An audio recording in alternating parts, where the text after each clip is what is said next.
Welcome to my online classes. आज हम जिस टॉपिक के बारे में बात करेंगे वो है क्लास 12th इकोनॉमिक्स।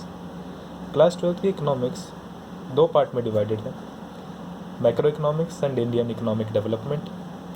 दोनों ही पार्ट 40-40 मार्क्स के हैं। सबसे पहला पार्ट जिसे हम स्टार्ट करने वाले हैं वो है macro economics.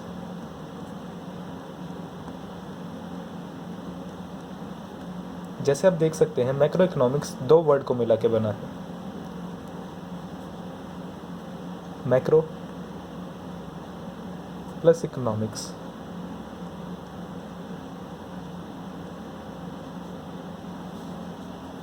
Macro means whole या फिर एग्रीगेट या फिर total. Economics means study of economy. अब इकॉनमी क्या होता है? इकॉनमी का मतलब होता है एरिया, प्लेस और region where we live, earn and spend. Economy का मतलब होता है एक ऐसा रीजन जहाँ पर हम लिव यानी रहते हैं, अर्न करते हैं और स्पेंड कर देते हैं। मीन्स जैसे आप दिल्ली में रहते हैं, आप वहीं पे अर्न करते हैं और आप वहीं पे स्पेंड कर देते हैं। इसका मतलब आपका centre of economic interest, centre of economic interest उस रीजन में लाई करता है। अब मैक्रो इकोनॉमिक्स का मतलब क्या होता है? मैक्रो इकोनॉमिक्स का मतलब होता है study of economy as a whole. Study of economy as a whole. आप पूरी इकोनॉमी को स्टडी कर रहे हैं। उस इकोनॉमी को स्टडी करने के लिए आपको बेसिक कंसेप्ट्स की ज़रूरत पड़ती है। अब वो बेसिक कॉन्सेप्ट्स क्या क्या हो सकते हैं? वो बेसिक कॉन्सेप्ट्स हो सकते हैं नेशनल इनकम, या फिर वो बेसिक कॉन्सेप्ट्स हो सकते हैं बैंकिंग सिस्टम, या फिर आपके वो बेसिक कंसेप्ट डील करते हैं आपकी एग्रीगेट डिमांड क्या हो सकती है, आपकी एग्रीगेट सप्लाई, एसेक्ट्रा एसेक्ट्रा। आपकी एक इकॉनमी एक इंडिविजुअल हाउस होल्ड से लेकर एक पूरी स्ट्रीट या फिर स्टेट या फिर पूरी कंट्री तक भी हो सकती है। वो आपके रिसर्च पर डिपेंड करता है कि आप इनमें से क्या चूज करते हैं। इंडिविजुअल हाउस होल्ड या फिर कोई भी इंडिविजुअल फर्म डील करती है माइक्रो इकोनॉमिक्स के साथ।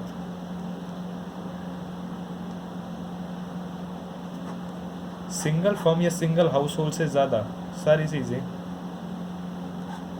या फिर इंडिविजुअल फर्म्स से हटकर या फिर इंडिविजुअल हाउस होल्ड से हटकर सारी चीज़ें मैक्रो इकोनॉमिक्स से डील करती हैं। अब मैक्रो इकोनॉमिक्स को पढ़ने के लिए आपको कुछ बेसिक कंसेप्ट्स पता होने चाहिए। उनमें से पहला कंसेप्ट है कि फैक्टर ऑफ प्रोडक्शन क्या होता है।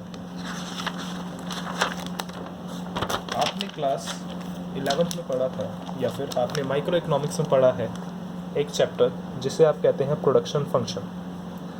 उसमें आपने एक चीज़ पढ़ी थी, factor of production. Factor of production क्या होते हैं? फैक्टर ऑफ प्रोडक्शन होते हैं कुछ ऐसे फैक्टर्स जो आपकी प्रोडक्शन में हेल्प करते हैं। जैसे आप कुछ इनपुट्स लेकर आएंगे कुछ आउटपुट प्रोड्यूस करने के लिए।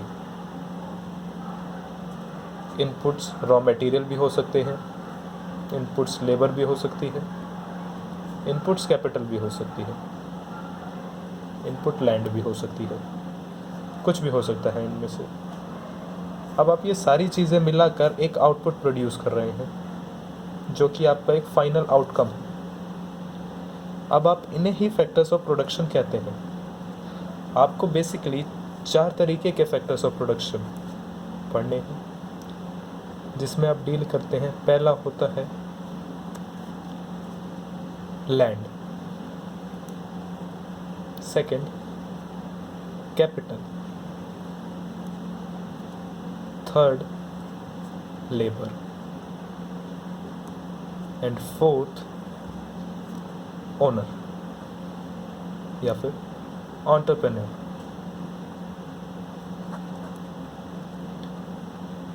बेसिक 4 फैक्टर्स ऑफ प्रोडक्शन है land, capital, labour and entrepreneur. एक एग्जांपल लेते हैं। मान लीजिए आपको एक टीचिंग इंस्टीट्यूट ओपन करना है। उस इंस्टीट्यूट को ओपन करने के लिए बेसिकली आपको 4 चीज़ें चाहिए, जिसमें से सबसे पहली रिक्वायरमेंट होगी आपकी लैंड। मीन्स अगर आपको एक इंस्टीट्यूट ओपन करना है तो आपके पास स्टूडेंट्स को पढ़ाने के लिए कोई जगह होनी चाहिए जिसे आप लैंड के रूप में दिखा सकते हैं। अब सिर्फ लैंड होने से आप कोचिंग इंस्टीट्यूट स्टार्ट नहीं कर सकते, उसमें आपको कैपिटल की भी नीड पड़ती है। Capital means tables, chairs, boards. अब उन टेबल, चेयर्स और बोर्ड्स को यूज़ करने के लिए भी कोई चाहिए जिसे आप लेबर का नाम देते हैं। Example teachers. अब उन टीचर्स को हेड करने के लिए भी एक कोऑर्डिनेटर चाहिए या फिर ओनर चाहिए जो कि उन्हें गाइड करे अच्छी तरह, तो उसे आप कहते हैं ओनर या फिर एंटरप्रेन्योर, जो सब कुछ मैनेज करे। अब ये सारे फैक्टर्स ऑफ प्रोडक्शन अपनी फैक्टर सर्विसेज प्रोवाइड करते हैं। सारे फैक्टर्स ऑफ प्रोडक्शन अपनी अपनी सर्विसेज प्रोवाइड करते हैं, लेकिन सर्विस प्रोवाइड करने के बदले में वो कुछ इनकम चार्ज करेंगे या फिर अमाउंट चार्ज करेंगे, जिसे आप कह सकते हैं फैक्टर इनकम।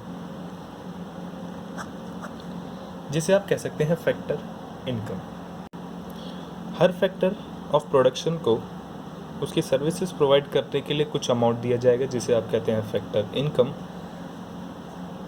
लैंड अगर अपनी सर्विस प्रोवाइड करे तो उसके बदले उसे प्रोवाइड किया जाता है रेंट। कैपिटल जब अपनी सर्विसेज प्रोवाइड करती है तो उसके लिए उसे प्रोवाइड किया जाता है इंटरेस्ट। लेबर जब अपनी सर्विसेज प्रोवाइड करता है तो लेबर को प्रोवाइड हमेशा कराया जाता है वेजेस एंड सैलरीज। लेबर को हमेशा एंड ओनर को प्रोवाइड कराए जाते हैं प्रॉफिट्स। लेबर को वेजेस एंड सैलरीज क्यों प्रोवाइड कराए जाते हैं? कई लेबर्स डेली वेजेस होते हैं, मींस कैजुअल लेबर, जिन्हें वेजेस पर रखा जाता है। कई लेबर होते हैं कॉन्ट्रैक्चुअल लेबर्स, जिन्हें आप सैलरी बेस्ड रखते हैं, इसलिए आप इसमें सैलरी एंड वेजेस इंक्लूड करते हैं।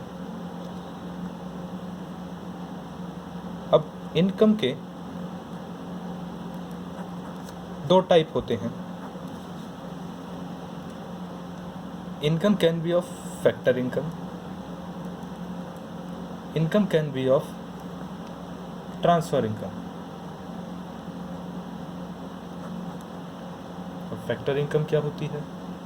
फैक्टर इनकम होती है एक ऐसी इनकम जो प्रोवाइड कराई जाती है फैक्टर सर्विसेज के बदले, या फिर आप कुछ प्रोडक्टिव एक्टिविटी करते हैं या फिर आप प्रोडक्टिव सर्विसेज प्रोवाइड करवाते हैं, उसके बदले आपको कोई भी इनकम प्रोवाइड कराई जाए तो वो होती है फैक्टर इनकम। ट्रांसफ़र इनकम क्या होती है? ट्रांसफ़र इनकम होती है एक ऐसी इनकम जो विदाउट एनी फैक्टर सर्विसेज के मिलती है।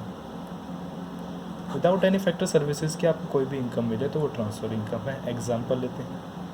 मान लीजिए स्टूडेंट्स के लिए पॉकेट मनी